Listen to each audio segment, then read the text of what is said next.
지정학적 갈등 속에서 유가가 상승하다 보니 시장이 급락하고 있습니다. 7,000피를 내주었는데요. 외국인도 5거래일 만에 매도로 전환했다라는 점 참고해 보면서 전략 만들어 보겠습니다.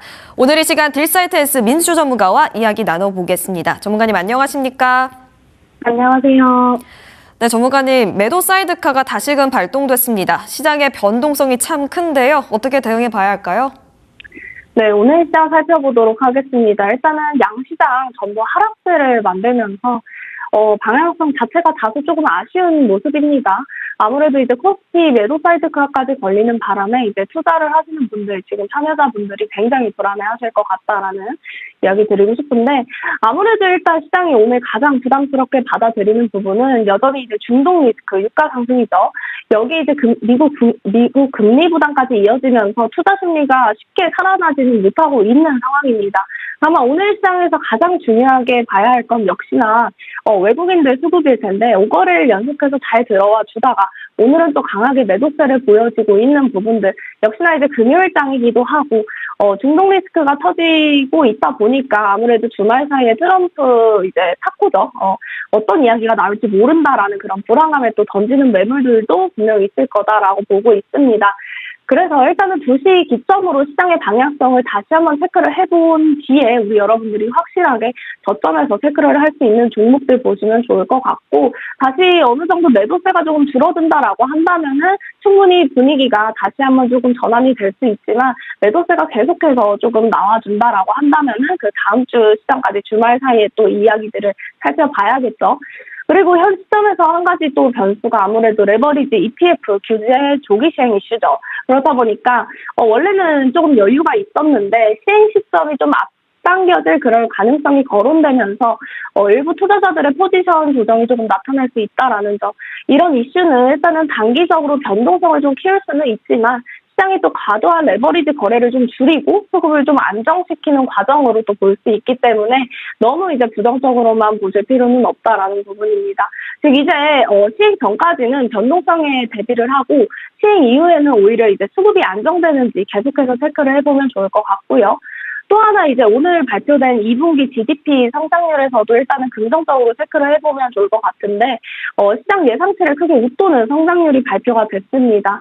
그래서 우리나라 경기가 생각보다 좀 견조하다라는 점이 다시 한번 확인을 시켜주면서 이번에 성장을 이끈 것도 결국에는 또 반도체였습니다. 그래서 반도체 수출이었는데 그만큼 이제 우리나라 대표 수출 기업들의 경쟁력이 유지가 잘 되고 있다.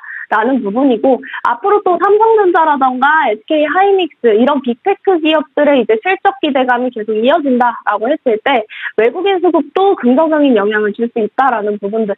물론 이제 경기 개선 같은 경우는 금리 인상 가능성을 조금 높일 수 있는 그런 부담감도 가지고 있죠.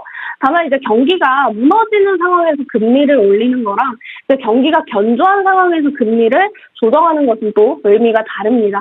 그래서 오히려 지금은 기업의 실적이 시장을 또 뒷받침하고 있는 만큼이나마 금리 부담도 이전보다는 충분히 감내할 수 있는 환경이 조성이 되고 있지 않나라는 생각이 들고요. 결국에 이제 GDP가 오늘 당장 이제 시장을 급등을 시키고 좋은 흐름으로 만들 수 있는 재료로 쓰이고 있지는 않지만 결국에 이제 중장기적으로 또 넓게 봤을 때 외국인들의 이제 복귀라던가 실적도 중심으로 수급 확산까지도 기대해 볼 수 있는 그런 긍정적인 배경으로 일단 해석을 해주시면 좋을 것 같습니다. 그래서 결론적으로 일단 오늘도 시장 변동성은 계속해서 이어질 수 있다라는 부분들.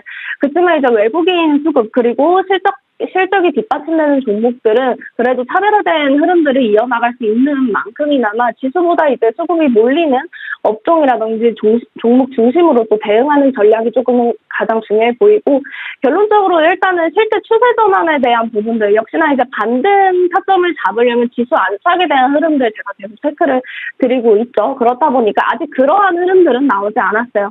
다만 안정세를 지금 찾아가는 구간에서 바닥을 좀 건강하게 다지고 있는 구간이다 보니까 우리 여러분들 저점에서 선점할 수 있는 기회들이 충분히 열려 있다라고 보고 있습니다. 그래서 우리 여러분들이 이 흐름 맞춰서 또 체크해 볼 수 있는 종목들, 흐름들 제가 하단 QR코드 타고 들어오시면 실시간으로 또 핵심 요약해서 또 정리 드리고 있는 부분이니까요. 궁금하신 분들은 하단 QR코드 참고해서 입장해 주시면 되겠습니다. 네, 말씀해 주신 것처럼 수급을 주시하면서 옷장 대응해 보도록 하겠습니다. 라이브 섹터 만나보겠습니다. 시장이 전반적으로 하락하는 가운데 지금 한미조선협력센터 개소 소식에 조선기자재는 상승하고 있습니다. 일부 종목들 상한가를 터치하기도 했었는데요. 이 섹터 어떻게 진단하시나요? 네, 조선기자재 한번 보도록 하겠습니다. 일단은 조선기자재가 강했던 이유는 우리 앵커님이 말씀 주신 거와 같이 한미 조선협력 확대에 대한 기대감으로 다시 한번 좀 살아나고 있는 부분이고, 최근에 일단 미국이 조선 재건을 또 본격적으로 추진을 하면서 국내 조선사들과의 협력 가능성 계속해서 커지고 있습니다. 여기에 미국 프로젝트 수혜 기대감까지 더해지고 시장의 관심 역시나 대형 조선주 쪽에서 기자재 쪽으로의 이제 확산되는 모습들까지 나타나고 있는데요. 실제로 이런 사업 단계가 이제는 구체화되어 간다라는 부분에서 아무래도 기대감이 조금씩 살아나고 있다라는 부분들. 그리고 대표적으로 오늘 현대입스가 또 강하게 올라와줬죠. 그렇다 보니까 현대입스 같은 경우는 또 선박블록 그리고 의장품을 생산하는 조선 기자재 업체입니다. 역시나 이렇게 대형 조선사들의 수주가 늘어날수록 함께 수혜를 받을 가능성이 높은 그런 기업들로도 계속 체크를 해야 하고요. 그리고 지금 조선 프로젝트가 확대된다라고 했을 때 선박만 필요로 하는 게 아니라 각종 기자재, 생산 밸류체인도 함께 체크를 해볼 수 있는 부분이에요. 근데 사실 이제 조선만 보면 하나우선이 캐나다 잠수함 사업에서 이제 우선협상 대상자에 선정이 되지 못했죠, 최근에. 그렇다 보니까 조선주들이 한 차례 좀 크게 흔들렸어요. 그렇지만 이야기 드리고 싶은 거는 조선주는 캐나다 잠수함 하나만 보고 가는 섹터가 아니고 역시나 이제 단기적으로 이렇게 흔들리는 그런 부분들이 아니라 우리가 진짜 봐야 하는 건 앞서 말씀드린 이제 미국 시장이죠.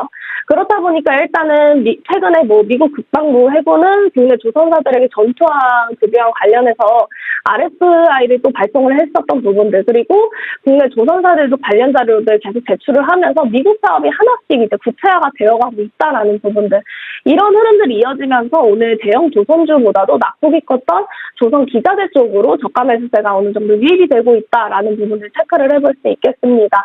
그래서 결국 지금 시장은 대장주에서 후발주로 또 수급이 확산이 되는 흐름들 역시나 이제 최근에 수급적인 부분들도 마찬가지로 반도체도 삼성전자 하이닉스만 가는 게 아니라 소부장 부분에 저도 기술주들 전반적으로 또 반응을 해주듯이 마찬가지로 가격 조정 받은 기자재 쪽으로도 수급 순환되면서 지금 최근에 가격 부담이 꽤나 많이 낮아졌어요. 그래서 다시 한번 또 반등 흐름 만들어주고 있고 조선주들도 지금 당장 길게 끌고 가자라고 하기에는 확실히 이제 시장이 역시나 많이 내려온 만큼이나 이제 추세 따라서 구간 대응이 역시나 필요한 부분이고 그래서 지금 흐름 같은 경우도 계속 정보방에서 안내를 드리고 있는데 대표적인 종목으로 우리 프라임 라이브에서도 안내드렸다시피 지금 CP 시스템도 조선 기자재 쪽의 종목이죠. 그렇다 보니까 이 종목도 제가 이야기를 드렸었던 부분이고 SK 오션플랜트도 우리 가족방에서 이미 수익 구간 만들면서 수익 실현까지 또 만들었던 종목이기 때문에 역시나 이런 종목들 계속해서 체크를 해봐야 한다라고 보고 있습니다. 그래서 단가 CP 시스템 차트 한번 살펴보시면은 기술적인 부분에서도 사실상 이 기준모 이후로 계속해서 저가 매수세 유입이 되고 있다라는 부분들 그리고 최근 추세선도 확실히 역배열에서 정배열의 수렴 구간 거치면서 계속해서 수급들 모아가고 있습니다. 그렇기 때문에 상단 부분 윗골이 계속해서 툭툭 쳐주고 있습니다. 그래서 아직 추세가 끝난 종목이 아니라 추가적인 상승까지 바라볼 수 있는 부분들.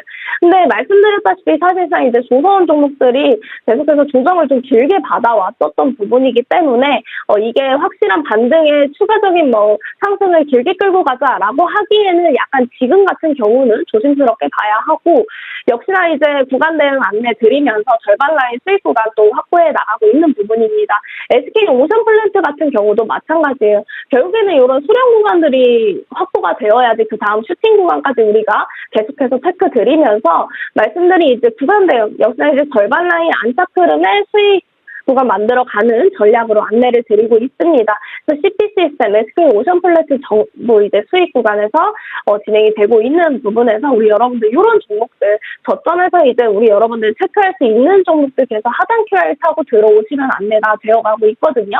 그래서 오션플랜트도 오늘 당일 9시 땡 되자마자 또 선점을 했었던 종목이기 때문에 이런 구간들 좀 확보를 확보가 된다라고 하면은 이런 시그널과 함께 흐름 맞춰서 대응 전략 안내 드리고 있습니다. 그래서 이런 부분들 좀 궁금하시다 하시면 하단에 있는 QR코드 참고해서 입장해 주시면 또 핵심 요약 정리해서 안내 드리고 있으니까요. 참고해서 입장해 주시면 되겠습니다. 네, 조선 기자재 살펴봤습니다. 오션 플랜트 필두로 다른 종목 궁금하신 분들 하단 QR코드 참고해 보시면 좋을 것 같습니다.